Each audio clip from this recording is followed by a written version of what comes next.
kuno ku MBC TV komanso nditu MBC Radio 1 ndimawadi sena onse amene timakhala kupatsani program ya Timvetse pamakhaza ambiri zomwe zachitika mdziko muno zolankhula zimakhaso zochuluka koma kudzera program ya Timvetse timabwera pano kuti tizimvetsetse zinthu zija ndipo program iyi monga amene timachitira sitimakhala kapena sitimakhala ndekha timakhala mamulumuzana amene ndithu amakhala kutsatira bwino nkhanizi tikakhala pano zimabwera kuti tizikambirane komanso tizimvetsetse ndipo tsiku lero muli ndi ine Timothy Kateta koma monga manthawi zonse tilinso ndi mamulumuzana akuluakulu amene nkhanizi amasitambasula bwinobwino kuti Malawi aliyense azimvetsetse ndeti yambe ku manzere kwangako kuma mapeto kwenikweni tili ndi bambo George Kasagula tikulandeni program ya Timvetse tsiku lero zikomo kwambiri komanso tili ndi bambo Humphrey Mvula mulumuzana wina amene ndale komanso good governance amatsata bwinobwino tikulandeni so program ya Timvetse zikomo kwambiri komanso tili ndi bambo Kevin Mpikasambo nawonso amatsata bwino nkhani zochitika mdziko muno tikulandeni so program ya Timvetse zikomo kwambiri ndithudi zachitika zambiri ndipo Malawi ndikudziwa kuti panopa ali cheru kuonera kanema wa MBC komanso ndithu akhala kumvera pa MBC Radio 1 ndiye nkhani yoyambirira yomwe ili mkamwa ndi nkhani yokhudzana ndi kumangidwa kwa atsogoleri ena makamaka achipani chotsutsa cha DPP taona ndithu amangidwa nkhani zake ena ukamazimva kuti ayi ndi ndale zimenezi boma lilipo lili kuwamanga anthuwa pa nkhani za ndale ena kuti ayi pali nkhani zomwe zidachitika chifukwa afuna ndithu akayankhe nkhani zimenezo mwina tiyambe ndi kumeneko bambo Kasagula kumangidwatu kwa akuluakulu amenewa interpretation makhaosiyana akuti political persecution. No, it's not political persecution mera kukambira dziko lino limaendera malamulo ndipo palibe munthu amene anganene kuti iyeyo is above the law. Everybody here we have to bow to the law, including the president, the first citizen. So if the police or any other agency imeneli malamulo watu iwembekeze kuti iweyo udaphwanya malamulo, it doesn't matter who you are, whether you are director general of MBC, whether you are a politician, whether you are what, that doesn't matter. Those that are saying politicians must be arrested are essentially saying to save somebody monkey. If you were how special are they? Why should they think in political persecution? There's an issue, a big issue. We all saw that report 2023. It's a very bad report, and it is naming names. All these years we have been wondering DPP, police, these things and wafunika bange account.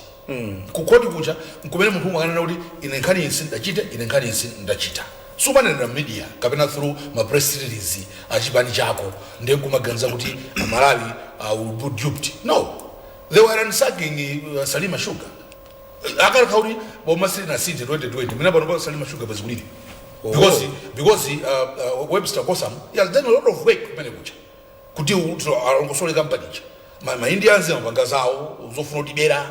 Then you have got your own Malawians in Hutu with them. They are being accused of all sorts of things. Lots of money. Over 400 billion. That's a lot of money. So, to think, because if you under political persecution, it's a manyazi.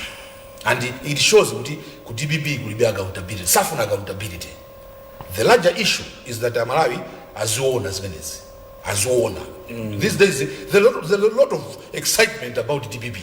But some people are very excited about it. Oh, Peter Talika, oh, Chani. If you want to bring back DPP in government, you are essentially bringing back routers to finish off what they left in 2019, to finish off everything. They will sell more companies. And Kasambo is very passionate about Malawi Servicing Bank. They sold it for a song. They will sell more things, they will route more things. Kusalima shuka ndikumbali kusalima. Tosi tunalipe basi mwangu ngati watu basi sugar tikutira kusalima upanga sugar not knowing what people are routing. Probably they were using that money for campaign. This is the money that they used to bankroll the campaign. You never know. But at the end of the day, there's no such a thing as if you are they saying because they are politicians they must not account for what they did? Surely is that mpango nga nespeso kura defendale if it's for DPP them salimange for now if are they special, are they above them for them not to be arrested? So to put it simply, what I must call is the authorities. Among Abangamare Sabili, Makesa Sabienda. There are some cases that when I'm going to have a case to answer, in another or Magesa Sabienda, because you Magesa Sabienda. Kubomago, Makesa Zienda. Because that's the loophole that they're going to use with the Mango for the manga for political prosecution. Because they're not being prosecuted. They're not being taken to court and they move fast. Even the courts themselves. They should know Magesa and Magesa Malawi are interested. So whoever is hearing them, Agamakara Gamagona, Azora Malawi, I want to it's political persecution. The only way to stop them is that the evidence must be produced in court, in front of a judge or a magistrate. Then the judge must make a pronouncement. Somebody should be locked up. Otherwise, then 1 week and nothing has happened. It's as good as So, to me, the problem is that these cases delay sometimes. No longer delay. And as Eunice Jovo asked, could go 2023? Yes, the police. Yes, 2023 report. Many could say, this is a lot of money, so we need to do proper, investigations. Ubanga time, Malusi NC, Shani, Chabino. But next, we want to see progress. Chabino, kutipite kwa Amvula, nafusa gale kuti pakakhaza omangana chonchi anthu ambiri amathamangira kuti ayi tikusakidwa pa magawo andale. Inuyo ngati amene matsata bwino mmene zinthu zimayenda mdziko muno, nchifukwa chati Malawi ayina nenso akhale ndi chidwi pa nkhani imeneyi. Chifukwa tikakamba tikati Salima Sugar timaona ngati kampani ina akaili apo siya Malawi isamukhudze ndi kampani yaboma ina kuti whatever happens there Malawi isamamukhudze. Koma ndikuona kuti Malawi ndithu nenso akhale ndi chidwi pa nkhani zimenezi. Salima Sugar ndiambire ponena kuti ili under Green Belt Initiative. Yes. Imene inali program imene inabwera kuti tukule madera ambiri amizi or kumene kuli potential for development. Ndiye mukhala ngati company imene izilumikizana ndi makampani ena ndi anthu ena mwina private or PPE public kuti apange development awo akhale ngati mache manthu ofuna kuti zinthu ziyende bwino. Berenga ambiri. Payamba 2 ponena kuti company imene idayamba nthawi ya bingo. Koma inali project ya Green Belt zinabwera before kuti koma bingo anayamba kukwanirisa zimenezo. And Salima Sugar tingatile kuti in part, in large, bingo and I'm passionate about Salima Sugar. Oh, yes. Kwambiri tikafuna kupanga mwina kuti timpase mndu credit mwina tingatile kuti bingo imene inali project yake imene iyeyo amayiona kumtima kwache amaona because amaona kuti kodi sugar iyo because ngakhale ilovo ipoyamba inali company ya Malawi Admark MDC ndiyena umakonsulta amene achama shares anayamba kupanga derived pobweresa anthu ena mpaka pano ambiri anachoka kona bila anthu ena. So Bingo was passionate about having a sugar company kuti mwina zipaka control mitengo komanso kwena production is mavute kuti ndiwaka. So this was Bingo's dream. Therefore, at that time, DPP's dream. Unfortunately, subsequent governments and another choose to unsack it. You get catch cow, come and kakabas, cook funa. And they had to do it in Kohutsi and that right when Amena and the Bezeka could Aruamo Menem could you almost zero kwambi. You want to Janabula sound is out. So from the report the audit made in Abuela, Panating and Tao Milan and Cry George could in 2023. Anna Nen and Toy Benayo would Soprano report here to look. We now want to look at the criminality for investigation. Investigation for prosecutions. It was important. Basically, the details are coming. So that's why it has taken another 2 years to go to Amarize. Now, they have done this quietly. Kuma amene amagwira kadari executive chairman before Kosam anamangakala namandikakale because kunali zinto sakala bwino. We didn't know the depth of the rot. Kuma tswana rot ya tukazuru meta ona mene za karira ma milioni ama dollars I would more than 400 billion. Yes. So then bwerere pena namba George malamulo kulibe political amalamulo anthu andale okhaokha kulibe milandu ya anthu andale okhaokha malamulo ndi malamulo amene anadusa nyumba ya malamulo minaso amene ali ndunaso olo amene ali ma MP pano a George Ponda anadusisa nawo malamulo amene kuti kukhale malamulo azakuti. So to be able to say kuti it is politically motivated, I don't know how you can motivate lamulo wa mwaipanya mwadya ndalama za Malawi ndalama za boma mwadya mwanyambita popangana mwenjira zosakhala bwino. Then for you to think kuti ndi kuti penepa angoti panga prosecute poti ife tili ku opposition abenezo ndikanyosakhala bwino and ndawo zina the excuse yoti it just tells you kuti anthu andale athu amaganiza mozizira bwanji mopepera bwanji, because how do you suddenly convert kuti wamangidwa and then you want to run away pokhala ngati kunena kuti peza ndale zimene. How can it be? Sangopanga outline kuti lamulo la ndale yake ndiriti atiuze anybody else usamanga lamulo yake likuti pati olo likuti munthu limakhalapo wina kumangidwa chifukwa cha ndale ndiriti limene lolo kodi liko court la anthu adale. I don't know how a magistrate can issue a warrant of arrest over a political charge. I don't know how. Koma imuna iwoso ndamene amati obstruction of justice, because you are trying to stop. Yes, by convincing the public. Yes, you must interfering. Supanga kale judge akuvoja you've been 2 months kodira mujinje bwera kuno njona olusijoona awakuti njandale imene. But there's no ngongofuna panga confuse ministry mzima karibu kana kama iko anza to America nena kana obstruction of justice munda ufuna bange akotese chilungamo mamori chiende mndono komere makarira ndi mwamba kuika hapo zinu za mbili paka mapress ya mbili. So it is surprising. I don't know why DPP does not believe in the rule of law. Kuti muntu amene warakwa oramena kuganiziridwa kuti warakwa aboma of that time amufuse amtengere ku koti akamtengera ku koti likamasule muntu uyu kanena kuti muntu sana akwe chicho because akamanga has to go to court. Yes. Kuti amange aina utenga warrant from the court. It's a process. So zimakazovuta kuti anzatu wa DPP they don't respect the constitutional bodies. They don't respect the work of the police. They don't expect the work of NRB. They don't expect the work of MEC. They don't respect the work of the courts.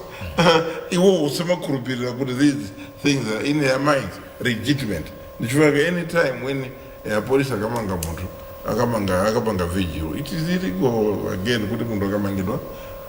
You are not promoting kuta court or a police akafuna kumfusa negative ura ndio nditenge ndipite kulilongwe chikandika karubranda kuno masapota zanga nda aka mzada ndolaso kuti kurabisa kutatu, because you can't do that. You cannot basically say one of us wamangidwa ndi tikapange vijilu kutume tipange zimene zingachitiki kupanga intimidate anthu aja, because what are you going to do next? And the kulankhula zambiri zotukwana zonyoza kuona maaudio alimu ambuye mweme, which is creating committing more crimes muntu ngamapanga zinthu.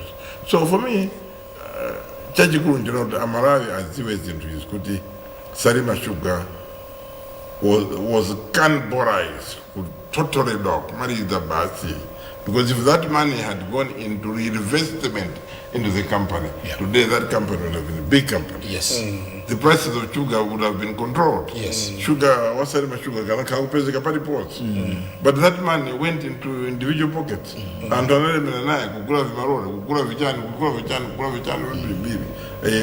if they made that money. And what is worse is that Zimapanga involved and in very, very key positions, Minister of Finance, who pays up the secretary to the president. kwina chief chakutoku treasury komweko.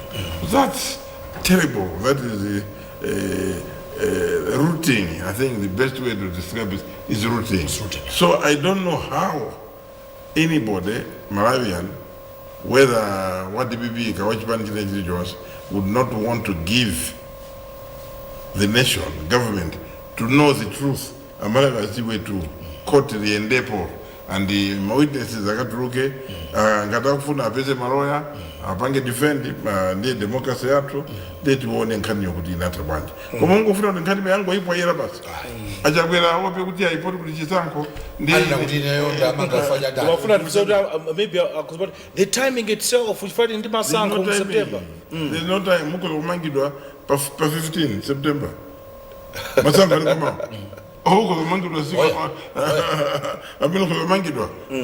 you've broken the law, there's no good timing, there's no bad timing. Good timing is when they have been able to execute a warrant which have been obtained. So it's a more game was into my innuendo, straightforward. We should not be trying to raise a lot of sympathy. At the very kisoni, at the very kisoni, when at the Bezebu Jajera, Ina is Tandize, Magazo the Tikwela inquiry report you can't get the Guzizira, this first one of the Pezina, there's nothing wrong. I mean, Kumaso Kanazin, the Funa rule of law. Rule of law.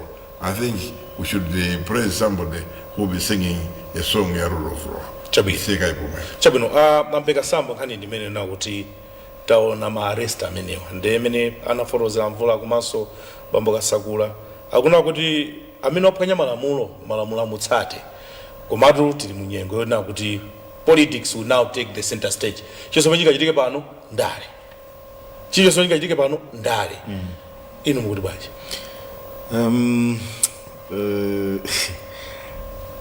nkhani za DPP ndi kusokoneza makampani sukuti zambira apapo anakamba George kuti I'm very passionate about mmene Malawi Savings Bank inagwetsidwira koma lero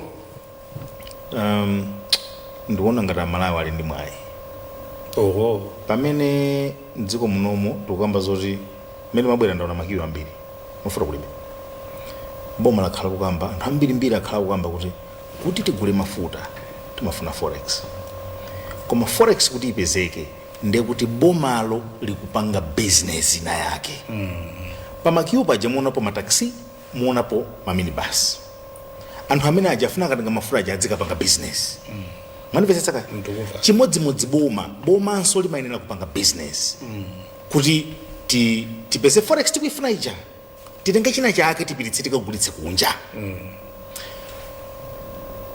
zimene zidachitika ndi Salima Sugar kapena nene kuti kampani ya Salima Sugar inayambidwa nthawi ya bingu anena mvula koma kuchoka nthawi ya bingu kufika 2023 ine sindidaoneko sugar packet ya sugar mushopu yolembedwa kuti Salima Sugar kufika chaka chathachi muonepesaka komatu kampani ya Salima Sugar yo imagwira ntchito sugar yo amapangidwa koma ineyo kuona packet ya sugar yolembedwa Salima Sugar ndaiona chaka chino muonepesaka chaka chino also distribution ni ndi chaka chinocho ndiye mudzifunse kuti malemu Professor Bingwa Mutharika adamwalira liti that's 2012 koma mmene ankamwalira malemu Professor Bingwa Mutharika kampani imene inkulita yamba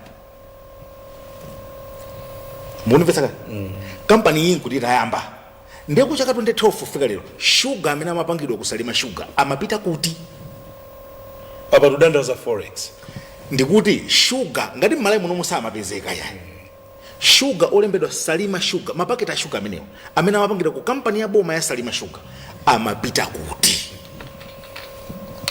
kuna nthawi ngati sugar amapangidwa mdziko muno samapezeka kuna nthawi kuti forex imene timayifuna ifeyo amene amatenga anthu amene wawo amene ali mulipoti muja forex imene ikupangisa kuti anthu panopa adzikhala ali mu makiumu amene amatenga forex imene yoyo is it 4 billion? More than 400. 400 billion. Yes. 400 billion kwacha mukaisungunula kuti muisizandutse ma dollars ni ndalama zingati. Ndamazambiri. Tikanagula mafuta kuti tikakusachiro thaina libanji. 400 billion is a lot of money.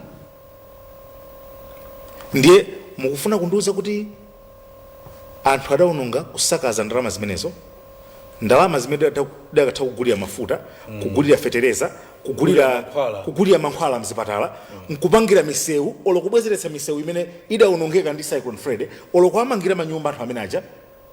Mukufuna kundiuza kuti munthu amene wasakaza 400 billion ya dziko wamangidwa.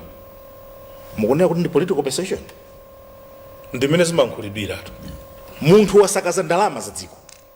Kutanthauza kuti ngati kunalibe mafuta, ena ake pena pake adataya miyoyo yawo.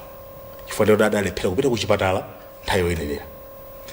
Ngati kunalibe forex, kutanthauza kuti mankhwala pena pake wina wake adamperewera. Kutanthauza kuti ngati kunalibe forex imene amatengayo, chifukwa shugayo ngati amanyamula shugayo nkupititsa kunja koma akagulitsa. Because that's the obvious direction. Yes. Shugayo ndio amapanga export. Woka ife kuno akatuluka kumomba mmanja azitigawira ndalama basi anthu midzimu kumagawira ma 50 kwacha ma 100 kwacha ma 1000 akazungulira kuseri akanyamula shugoja nkumagula. Zimene zimachitika ndi zimene zozo.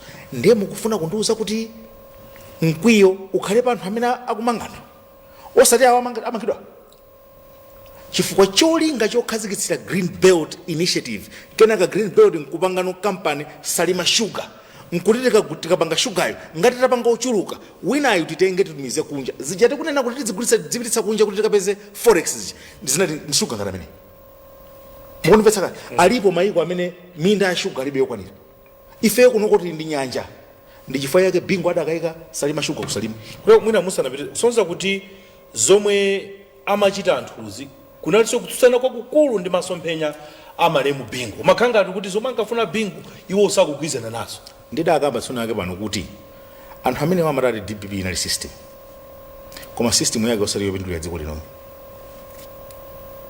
System yake sinali yopindulira dziko lino. System yake inali yopanga route tibe bwanji. Mukaona makampani amene adatsamwa nthawi ya DPP, Admark imene imapereka ma services kwa anthu akumudzi. Green Belt ndi imeneyi anayiyamwa kuyichola kumatenga zinthu zomwe akagulitsa kunja madollars wao kumatenga omayika mthumba mwawo mamura tifenzeka kula mafuta ngati dziko. Mukunimvetsetsa kale izizi chimene udabwera kuti nchoti kodi amalawi sakudziwa akudziwa. I'll give you another example. DPP inafika popanga employee anthu ku company Admark 4,000. Company Admark, company yoti panopa ikuyenda ndi anthu 1,500, less than 2,000 people.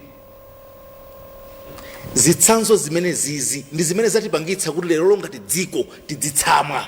Aliyense amene ali pa queue adziwe lero kuti tikukanika kugula mafuta ngati dziko chifukwa kuti ndalama zimene timazifuna ifeyozo ndi zimene amatenga anthu amene wawo kumakagulitsa shuga amatumiza kunja. Ndalama zo zimapita kuti 400 billion si ndalama zamasewera. Ndi munthu amene wamangidwa adasakaza dziko, adapangitsa kuti mwana wina wake asapite ku skulu, adapangitsa kuti wina wake asapeze mankhwala nkumwalira, adapangitsa kuti anthu asakagulitse mbewu zawo nthawi yabwino. Ndiye chimene akunena kuti ankachita bwino ndechiti kuti chifukwa akakhala alimi mbewu amangoberedwa, mosayambira kulima mbewu amangoberedwa. Chabwino company Malawi Savings Bank aya kumene kuli mavuto tentingogulitsa. Kodi company ikati yavuta mesa makonza Admark bwanja konzedwa. Bwanji magetsi akonzedwa mdziko muno. Mukumvetsetsa? Ndiye kuti chidi chawo chinali patipo. Mukayang'ana Eskom malo moti tiwonjezere magetsiwo iwo 300 megawatts 400 megawatts omweyo kuipangira makampani atatu. Makampani 4. Cholinga abe basi. Ndiye lero mukanene kuti anthu amene wakumangidwa basi mbuziti political persuasion. Vuto lalikulu chifukwa timanena kuti vuto lalikulu kwambiri mdziko munomu satsogoleri. Pakati pa atsogoleri ndi anthu a mdziko munomu nzika za dziko lino. Anthu amene ali ndi mtunda waukulu woti asinthe ndi Amalawi. Tikuyenera kusintha kaganizidwe, tikuyenera kuyamba kuliyang'ana dziko lino mwa njira ina. aliyense Malawi ayambe kumvetsetsa kuti kodi izakuti adapanga awazi ine zikundikhudza bwanji chifukwa mukaonetsetsa mtsogoleri aliyense amene wabwera Malawi amatukwana koma kuti aliyense azindikire kuti kodi forex tikuyenera nayi mafuta kuti abwere ifeyo tikuyenera kupanga chani ndizoona zimene tikuyamba panozi because forex singabwere ngati anthu akuba ndalama tikuyenera kupanga chani company meje kuti pangidwa adagwiritsa ntchito misonkho ya Malawi idali ngongole omwe boma la Malawi ndatenga ndipo chitsanzo china chimachita ndipweteka kwambiri George nchakuti chaka chathachi boma la India limakonya dziko lino ngongole imene tidatenga ya matrakita mwina Malawi sakudziwa mdziko muno mudabwera matrakita ena akanala blue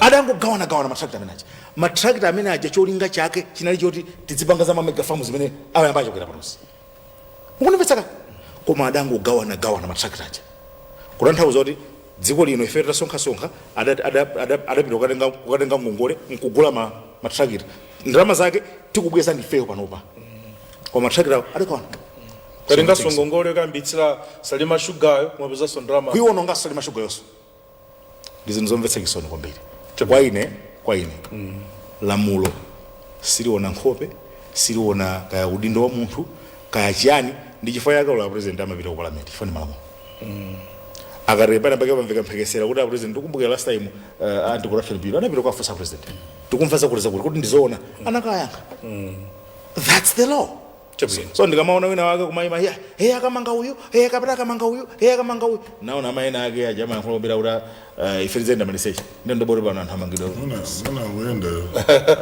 okay mwina tipite kwa Bambo Kasakula pankhani omwe tisanayimalize. Yes, you spoke passionately kuti zinthu zikakhala chonchi ndipofuna kuti other systems boma paja pamakhala executive, judicial, parliament ngani sopano zikapita court kapena other agencies manena kuti ndikufuna kuti they need now to move with speed kuti maganzona kuti awa amanga ifaja ndali adzichoka ndiyeno inuyo on the same point taonatu amene analimba mtima kuti nkhani zimene zivumbuluke anala executive chair Bambo Kosa kuti ine chabwino ndasankhidwa ndo koma let's go for a forensic audit ya company yeyi zinthu zafika pambalambanda anthu amangidwa instrument ndeno apapa moving forward muganza kuti other agencies kapena ma personalities ena osiyanasiyana ma officials ena osiyanasiyana titengepo isanzo za mtundu wanji pa zomwe zachitika ku Salima Sugar komanso moving forward tidziyenda bwanji kuti zinthu za Malawi zizindika kuti sizaboma koma ndi zawo Amalawi unga mmene wanena Kevin tifunika tisite kaganizidwe kathu tisamatengeke makamagani DPP tengeka Amalawi ambiri timayiwala nsanga anagamba abagiri mulusi kuti Amalawi timayiwala nsanga today DPP ifuna zipange portray kuti they're angels. They're angels, therefore someone is persecuting them which is not true. You won't hire or some amangini ola. So what is the difference? You because it's about them. The question Malawians must ask themselves logically is, are there issues with Salima Sugar? The answer is yes. The answer is yes. There's a whole audit that Webster Kosam ensured would be a forensic audit. And it named names. It's these names that they must go to court and answer. Whether the names Nyandale or DPP is neither here or there. It's not even important. It's not important. What is important is that there are issues that they must answer. And as a position Malawi, Salima Sugar, Arabangara Saki, there are issues. Even the shareholding in a 4 year, you pass advantage out of India. No say abanga plan amapesa ndege dzaza umatenga anthu akuindia uzagwira ntchito matechnician tilibe matechnician Malawi tili matechnician ngokolo jambiri ndananga kupanga graduate sochi lilongwe nzuzu chani matechnician ali ambiri mukatenge ndege udzaza umatenga ma Indian technician timadabwa maswala kuti company you end right today zimzaoneka satokera pambalambanda they want kuti apondepo because you want to change ati biso change so change kumene kusukuchenjera and Malawi ADP as a pusise there's no political prosecution. There are issues with Salima Sugar and and those issues zifunika zibwere pambalambanda zipite ku court. It's called the rule of law. No one is above the law. Palibe. Therefore, ku judiciary nibwerezeso. Ku judiciary we know they have been under siege. Ku judiciary. So many things are happening in judiciary. They're under siege basically. In summary, they're under siege. One of the reasons why Malawi are frustrated with the judiciary is uchedwe tsamirandu. Actually, maisha yakusalima sugar ena alikuwa kuja ni ku judiciary. Kuna ni ma injunction garnishing ma accounts salima sugar. Salima sugar is a boiling pot. It needs to be sorted out. Someone, it's a good company. It's a good company. Sugar, yofuniga. Sugar is the only thing, one of the few things that we Malawians tukupanga doka. We have Ilovo, Aloha Shire, Luangwa. Yes, but we need more companies. That's why being said Karine company ya sugar. Tukupanga doka sugar. We need to sort this out. Because aliyesama ya sugar, koma sokunjaku misiga sugar ni ambilibili. We need to sort this out. Now we nasa deposisa Malawi. Dibot tisakauri tisikama manta ulo adibibi anamalo barusa press release kaguli bruligi to some statement that will not go to wash. If I'm also for me no, we should be sympathetic. Sympathetic to who? Those guys were not sympathetic to us by taking 4 billion Gawana sharing. They must account for it. 400. We are not saying we should take them to the stadium and shoot them. No. We are saying they will go through the process. That's why Amangilo, legal, Abidago court, legal. They should defend themselves. That's why my systems all say they should be up and running. They should be on the go to ensure that this matter you're using the word this murder. You're not murdering it. It's not murdering of people. This is ransacking. I mean, ziko linolo kuti liende mavuto sewa ka mavuto forex ka mavuto jani. It's because our manufacturing ndiye ngono. We don't process things. So sugar is one thing that ziko linolo kozo kwaditsa ubanga ndipo tikupanga. Ndebwezi akufa chisoni kuti kaiti sinakaka kabange grow kuti mwina kabereka kozo thandiza economy yathu. Amapakulamu. Umaigamo zanja muja, putting the hand in the jar, umatengamo maja. And they think I'm allowed to focus at Ngoa on the Zangopanga, but if worse still, they think it would be a fine focus, Tabes and some bomber. 2016, 16 September, 16 September, to continue doing these things. To continue ransacking our fracturing companies.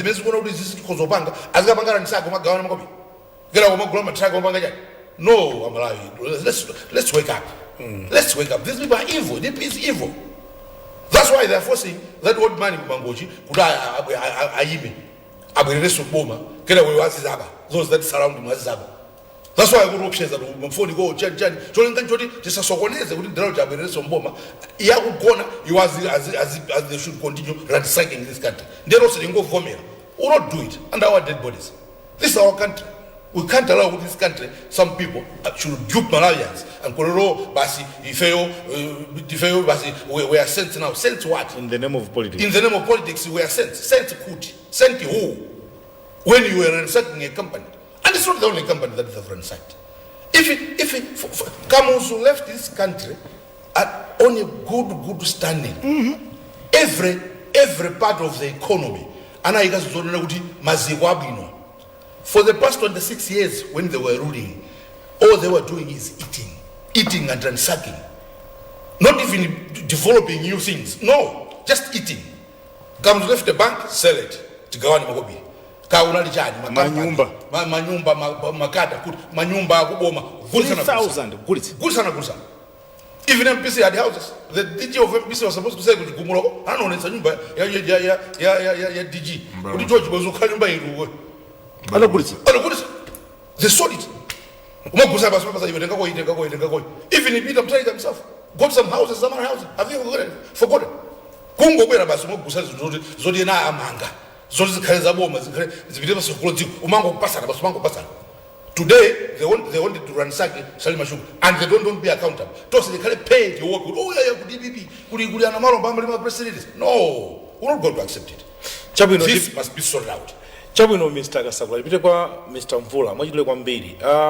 Timagamba aspect ya patriotism. Maremu bingwa nkali mbiga sonkani uti, we need to be patriotic. Taona meni hapa ngira akosa amuti. Because according to my reports, he was also under pressure. Kutizina tazikalidenis. He is Kuma he has come out, much as ndasankidwa about indo, but these issues are supposed to be exposed. Audit report iri pambalambanda. My lessons, 1 or 2 lessons now ngati if I'm Malawi, popanga protect my assets as ziko because opuza mapuza ntundu acha. Lesson yamba ndi mene mwachula gare kuti tikapasidwa ntchito tipange tiyande ntchito ija pozindikira kuti ntchito isiyathu tikugwira on behalf of Malawians, tikutumikira Malawi, tikutumikira kufuna kwa Malawi. Malawians anafuna kukhala ndi Salima Sugar kuti azilima sugar, azipeza ko forex, azipanga aziyesa sugar akupezeka pali pose mitengo ikhali yotsika apange create ntchito because Salima Sugar amalima mzimbe si Salima Sugar okha. No. Amalawi so yes. Smallholder, meaning kuti anapasidwa ntchito. It's another example ya legal farm. Sugar akugulisa ku Salima Sugar. So ndio beja ndi ntchito chintu chothandiza kwambiri. So ndibeji mafunika. So chimene anapanga kosa ndi chinthu chantengo patali kwambiri and kuna tingonena kuti ali yese amene anapasidwa ntchito aigwire ndi mtima wonse. Ndikudziwa ntchito zimakhala ndi ma risk. Ukakhala pa mpando wamkulu kandiwe DG kandiwe chani umakhala ndi ma risk kwambiri nthawi zina kumapanga zinthu zimene mwina iwe usugwiza nazo koma zimafuna kukhala wolimba kuti ayi ine ndibwino kuti ndigwe koma ndigwe muchilungamo kuti zimene anthu azandikumbukire. Think about your legacy kuti ine ndikazachoka pano ndazakumbukira kuti ndapangapo chani. Exactly. So ngati kosa amene wapanga zinthu zanthu patali. And that takes me to the next problem, the next issue. Georgia nachura za kugwirisana ma agencies. Ntawi imafuna ma agencies aboma azigwirizana azithandizana. It is very easy to arrest, kuba it is very difficult to take anthu aja ku court kuti akapange produce evidence. Yes. What it means therefore is nkanija anapanga investigate. Let us look after our investigators. Kuparisiko kakuti also manali involved.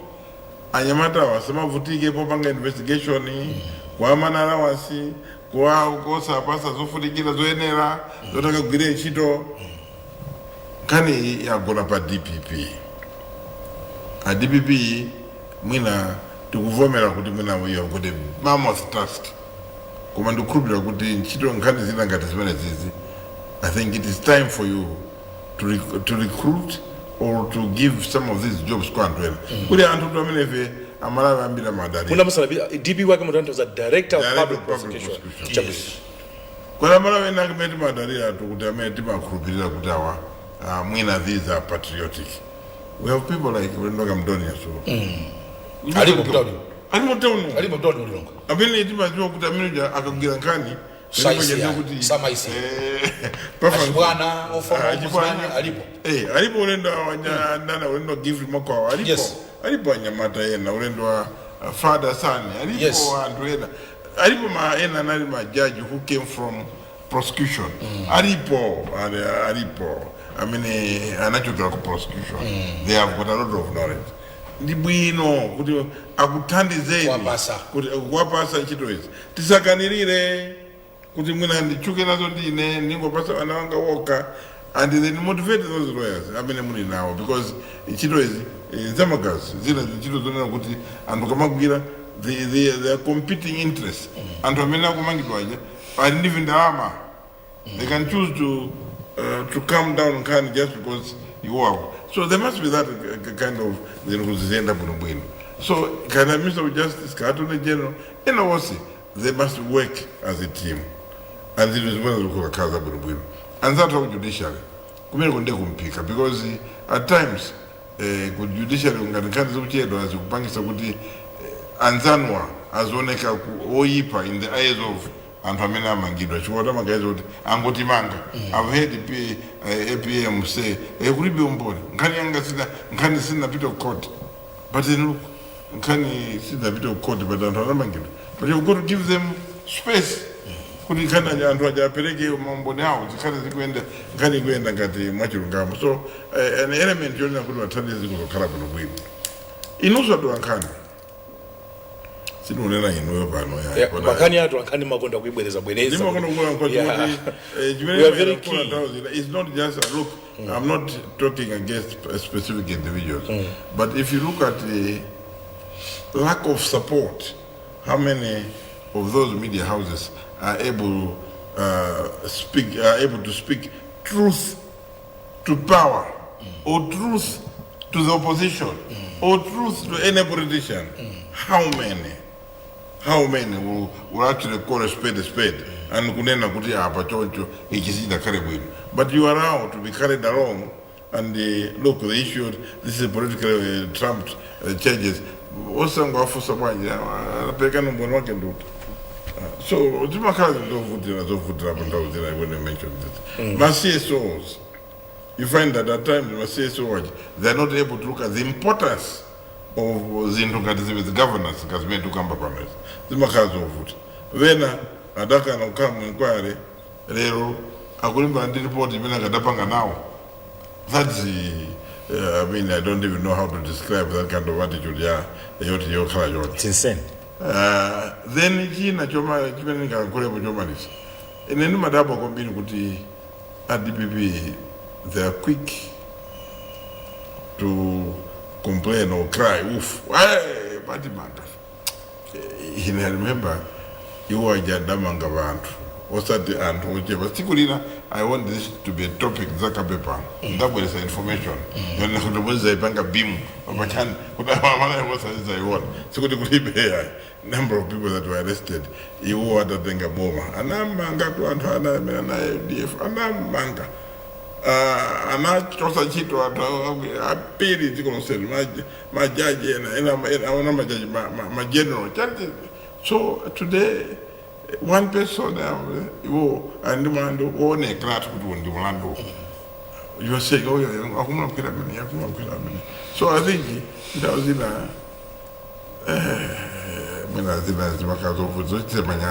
so the rule of law is the pinnacle of Malawi's democracy.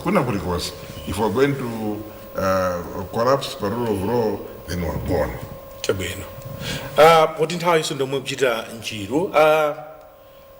Away from that issue, to the issue we cannot tomalizira program is safe. One day we will be for what is involved in the company ya Malawi.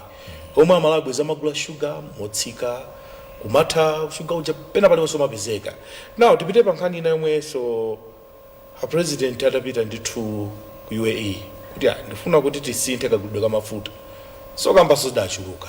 Ai kumene kuwa kungoenda chancha. Koma ataona nditu it's documented.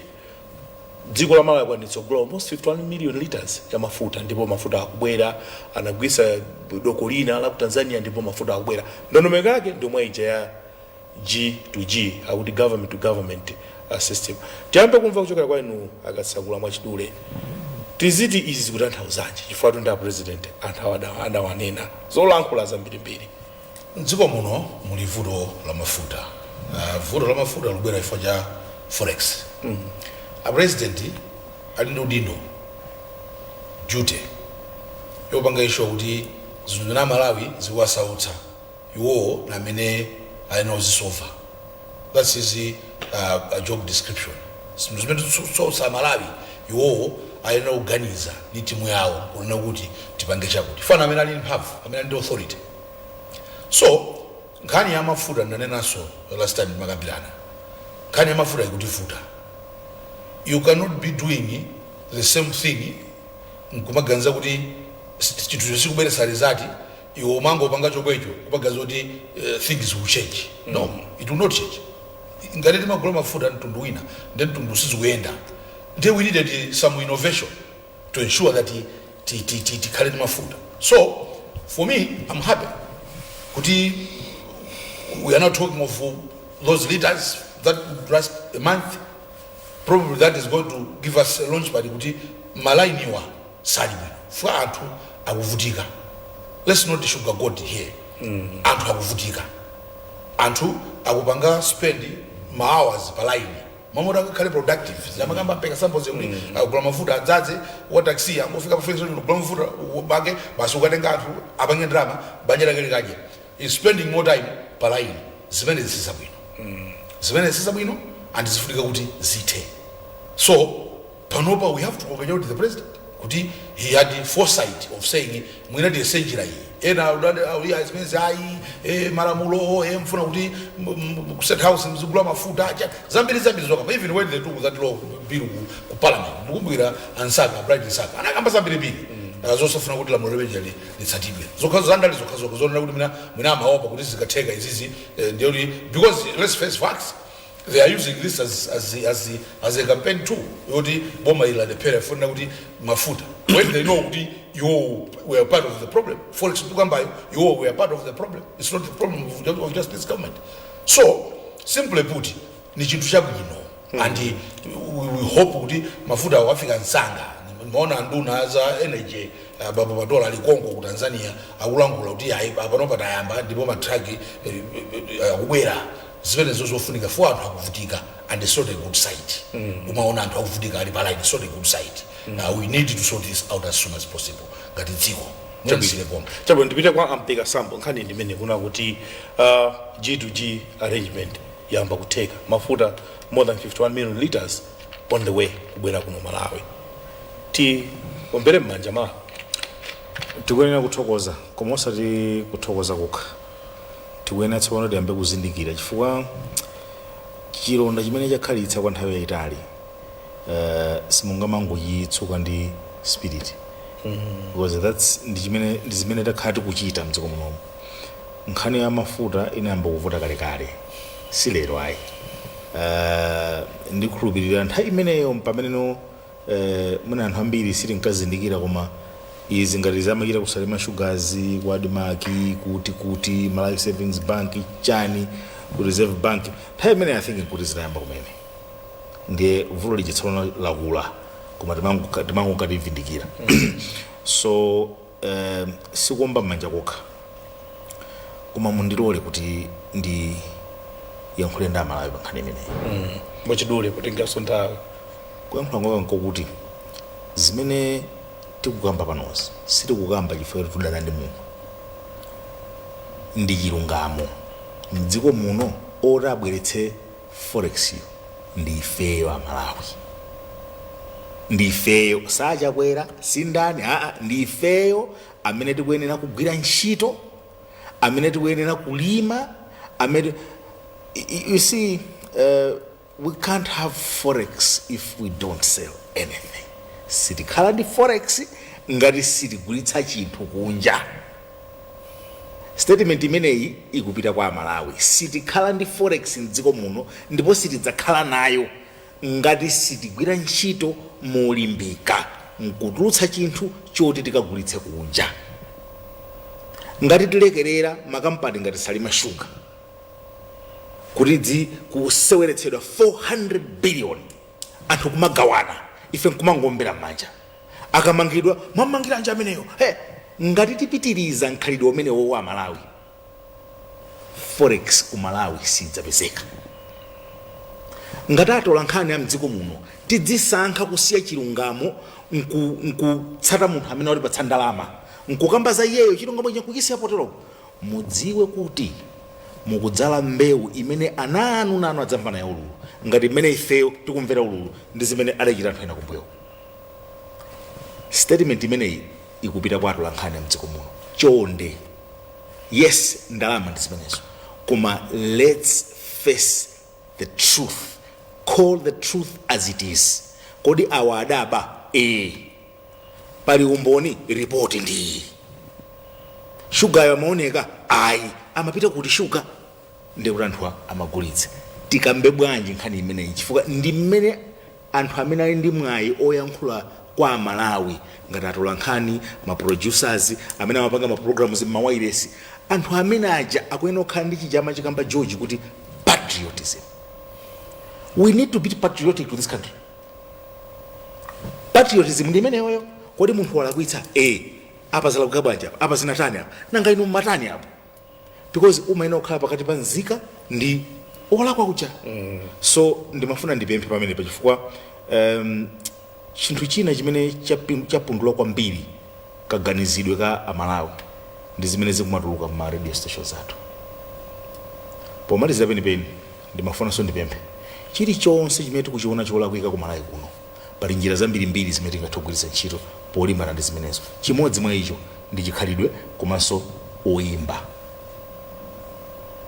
Chonde zinthu ngati zimenezi tiye tigwiritse ntchito maluso athu ena aliwonse ndi kuyikamo chifukwa zimene zimaphunzitsa nzika za dziko kusintha kaganizidwe kachetu kwamba kacha kuti anthu azindikire kuti akuti awamangiranji akuti ana abadwa mudziwe ngati akuruyo adasokoneza ndalama imene adayika mthumbayo ndi imene idakagula mankhwala a m'bale wathu uja adamwalira uja kulumikiza kwake nkumenekoko. Ndimalize choncho. Okay, ngakhale simunapange comment chifukwa mafuna nkhani ya mafutayi komabe mwayikamba in passing tipite kwa mvula mwachidule.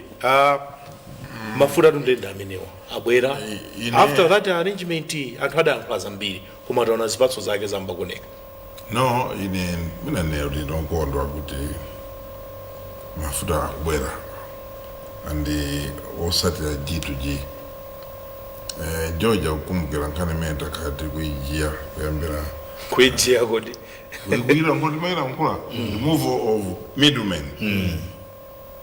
Timalankhula kuwele sina yake kwina kwache ukutiwe kwina kwache tima nkhani imene takati kuijia 5 years ago kumalankhula kuti one of the problems when tili nazo ife kunoko ndoti timakhupira ma middlemen.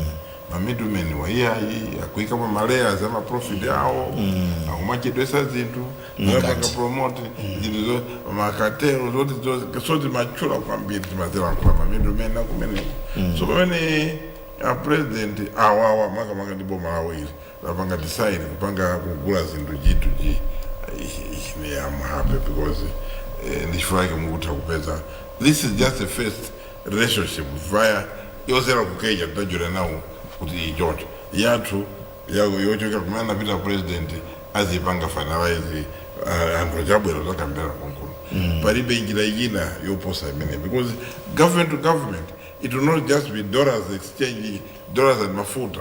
It will also be exchanging my products ambili amene maiko ena ajaso samata kuwapeza yo samata for example that of gaf alibe kulima samali mbeu za mapanga import alibe mbuzi zambiri ifitili nazo ngombe alibe zambiri zindu zofuna minerals za mafuna and andoja ukandi jidi kuti afuna aza panga zindu zao konkulu ndio tubareo uzatithandiza kuti tsopano njira yolipira mafuta ina hizi kandi to modest the equivalent of barter trade kupanga convert apa ina isikakuti peze forex.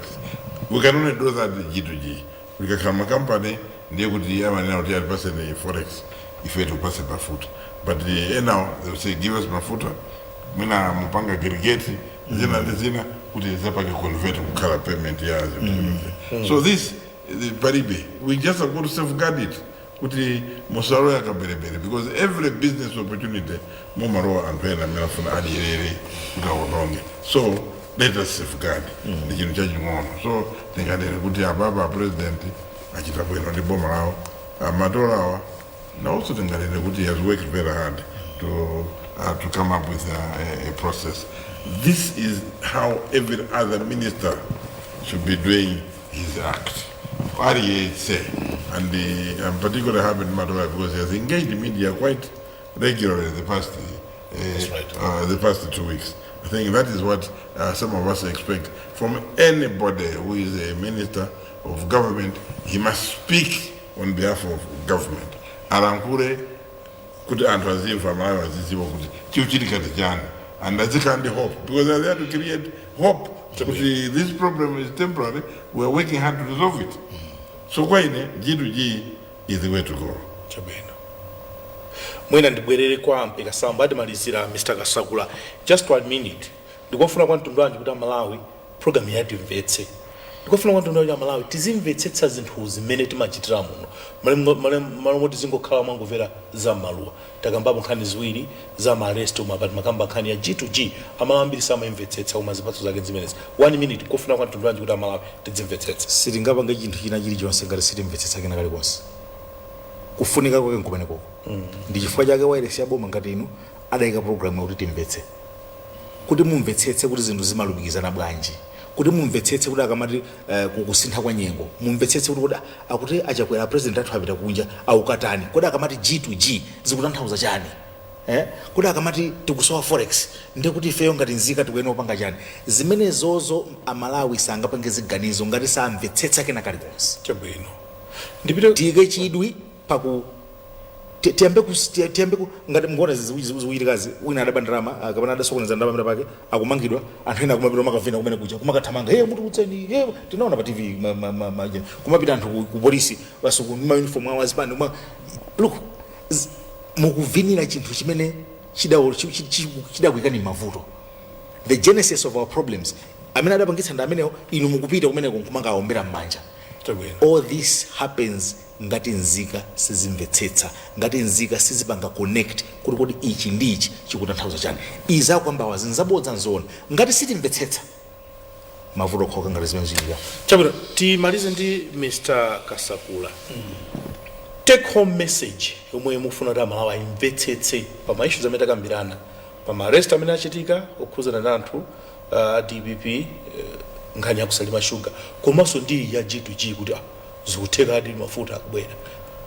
Nkhani ya kusalima sugar Amalawi azipanga azikhala okuya zikatunga zimenezi osamasekerera kuti mwina ndi zoona polisi afuna kuti awawa ndale achitowa tuba president kuti amange kuti DPP aipange disable isagwire ntchito amene mabodza ankunkhuniza aziona kuti issue ili bwanji kusalima sugar kuli issue. Salima sugar it's a very good project for this country. Chifuna kuti tizipanga sugar wambiri. Sugar akozo cheaper. Ngati uno wambiri tupanga doka akozo cheaper. So ena sisokoneze ngati iwada alalowesa zanjarao kapena organize udada alowesa zanjarao mukuke mkutengamo jamu mkumadya pamene jamu ngwama la yose and ayipekeze kuti Amalawi zimene zitivomereze zinalaya ni ndale si ndale iyi ni milandu yofunika kuti izengedwe. So Amalawi DPP satipusisa tisapuse ndi DPP kuti tinero DPP political prosecution they are looking for sympathy. Let's not give them that sympathy. If they can encourage boma justice vula makambaza direct public prosecutions chani attorney general amene tiauze kuti nkhani mwambayi ifeyo makudu athu aliko kuti funa ndione kuti nkhani iyi ite mulondoleze to the bitter end. If the courts will say awawa sana lagwa then let it be then sana lagwa. But if the courts are saying awa ndi olagwa anaja zimene sama ndikuja sizawo then they need to be punished. Then we are setting an example kwatsogolera onse kuti msapanga masera zizotero sizana. Number 2 nkhani ya mafuta pempho langa lakuti system yonse kaya kuti nokma kaya kuti mera ka Minister of Energy kachani iyi ya mafuta yasayiringire chibwana ayikepo mtima zimene ya president zifunika sono yo ngati ma technocrats uzitenga kuti ziyende kaya kuma G2G anapita anaenda president kaya Kenya mafuta ena akubwera nkhani ya mafuta ayi I think Amalawi yatopesa nde agwire ntchito. Ndaonanso kuti ku Reserve Bank asintha governor president ajotsa Dr. Wilson Banda abweresa Dr. Mafuta Mahali new team. You know, I believe some of the problems when happens when let's bring in fresh hands ni furo la mafuta furo la forex ndikuziwa because Reserve Bank is the central is kumene kuli poto of forex. So probably a president afuna kuti abwerese new team new ideas new wadi cholinga choti abange improve zinthu zosezi cholinga choti Malawi akayosangala. A president sakugona ku State House akugera ntchito ndipo ntchito zawo zikuoneka akumanena kuti apanga chakuti zina zikuoneka kuti izi president apanga ifaja izi izapanga apanga ifaja izi zonsezo nzofunika kuti ma technocrats agwire ntchito because mmene ambiro sintha president mutu ndikuti akhoza sintha abiri ngati zinthu zoti khuza za mafutazo ndiye funika kuchenjera kwa munthu wochenjera uzoti neyo lini law yanga imene nopanga president looks like he is now fired akuyenda akuona kuti ananena khala kwa January kuti ino chaka chatsopano nisintha ufuna kuti ndibangere juvenile zithu so amene amagwira na president kakumafuta kakuchani achenjere a president khanga kuti point yawo pano iusaina malala pali mulu ndiye tichenjere nazo pali kamulu kile chilo mera nembera muhona mtima molimbika kuti Malawi apeze service yabwino chabwino ndikuyamikeni kwambiri Mr. George Kasagula kuti tinali modzi program ya lero ya Timvetse komanso tuthokozeni kwambiri Mr. Mvula kuti nthawi zambiri kakuitana ndi makhana afe komanso Mr. Kevin Pekasambo tikuti zikomwe finally modzi program ya Timvetse ya tsiku la lero pamene ponso pamene maliza program ya lero ya Timvetse kuchokera kuno kwa MBC program iyi ndithu mayonera pakati mayano MBC komanso kuimvera pa Radio 1 ya MBC komanso mawaide sena amene makhadu patsani program imene kuchokera kwa ine Timothy Kateta ndingoti nonsenu mwakoma ndipo pitizani kuonera komanso kumvera maprogramu osiyanasiyana kuchokera kuno kwa MBC.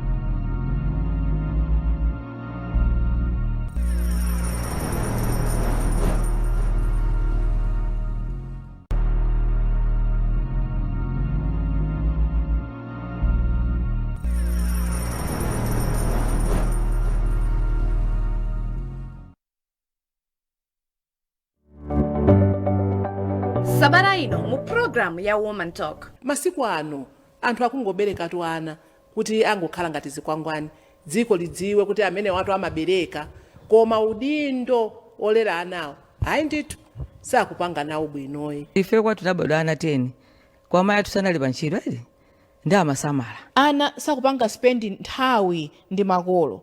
Ayi ndithu siti kuchita bwino manyumba machitika zinthu zoopsa ndi mamedi awa. Ana afika poberekedwa ngati chionetsero. Kaya ndi wamamuna kaya ndi wamkazi mpange amene wakhale nzako vuto lina lililonse azikuuza iweyo uli ndi amunako alipo ana makolo alipo eti nde mukati ngokasungitsa kwina ngati mukasungitsa khasu kuti ife timalima apapa nde timakhala kutali khasu lathu tusungitsa panopo mwana amasungitsa choncho.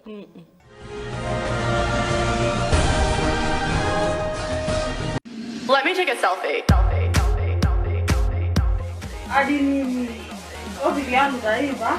Zimangono chilike makaezi aka topiki yotaiva ngati fewo anthu timauza kuti ndifuna ndipereke ku maganizo anga ineyo pheno driver adimini ine ndikuona ngati ndiyambe kaenzanga kuti maganizo ake ndotani nanga inu maganizo anu ngotani tenganipo nawo gawo kutumiza maganizo anu mu programu ya selfie time yomwe timakupasirani la sabata lililonse kuyambira pa 1:30 masana komanso programu iyi imabwerezedwa lachitatu lililonse nthawi ya 10:30 mamawa. Zijambuleni video mukunena maganizo anu pamutu womwe waperekedwa sabata ino ndipo tumizani kudzera pa WhatsApp namba yomwe mukuona pakanemayo. Safe time with MPC moto kuti vera di moto kuti ja kuti boom Safe time. Let me take a selfie.